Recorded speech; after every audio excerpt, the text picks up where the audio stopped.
La deuxième question de l'honorable: quel est le bilan actuel de la mise en place du système CER en République démocratique du Congo?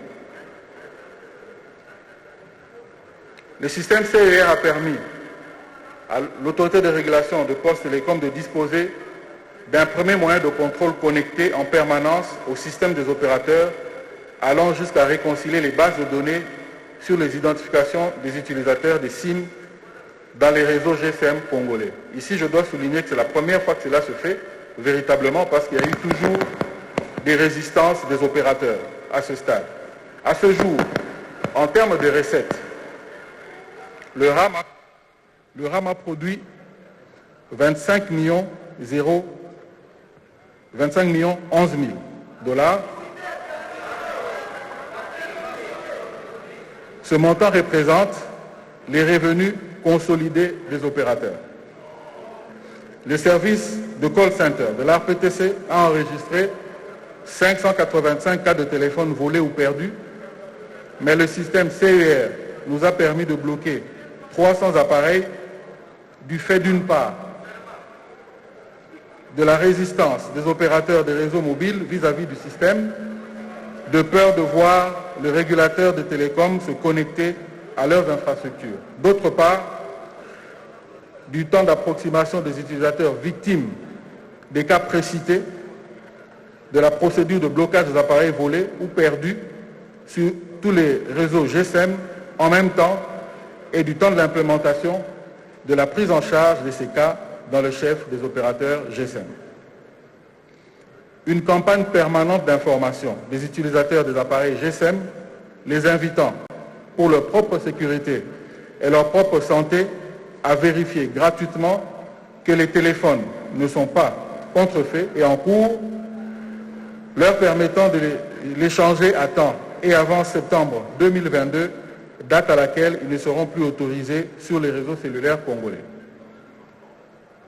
Les téléphones multisim ayant fait l'objet d'un double prélèvement, je crois que l'honorable en a parlé tout à l'heure dans son préambule, seront exemptés au prorata du surplus prélevé pour l'année 2021-2022. Ici, je dois dire à la représentation nationale que nous avons constaté effectivement que certains téléphones qui ont plusieurs SIM ont eu un prélèvement qui va au-delà de double prélèvement, oui effectivement, mais je dois vous rassurer, pour ceux qui ont eu un double prélèvement, l'année prochaine, ils n'auront pas à payer la rente.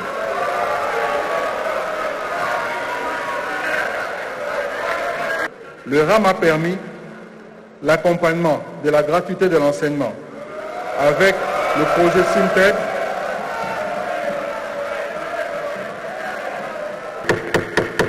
Le RAM a permis l'accompagnement de la gratuité de l'enseignement avec le projet Synted, mêlant les ministères de l'EPST, de l'ESU et de Pétintic en vue d'interconnecter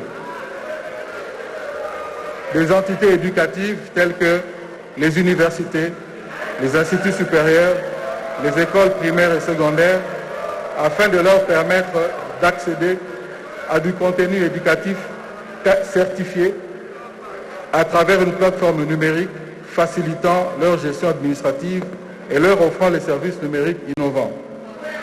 Cette plateforme va couvrir les fonctions et éléments ci-après. Premièrement, les cours à distance. Deuxièmement, bibliothèque virtuelle. Troisièmement, la visioconférence. Quatrièmement, le suivi intégral du parcours scolaire. Cinquièmement, la gestion administrative de l'établissement.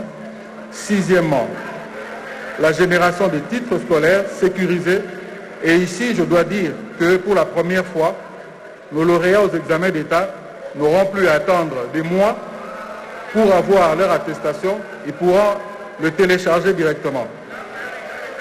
Génération des cadres, des cartes d'élèves, archivage électronique, contenu pédagogique officiel, manuel pédagogique, publication des résultats de sessions et titres scolaires électroniques, communication digitale entre écoles et élèves ou parents, entre bureaux gestionnaires et leur hiérarchie, rapport de gestion et diffusion des statistiques, système de paiement mobile des frais scolaires.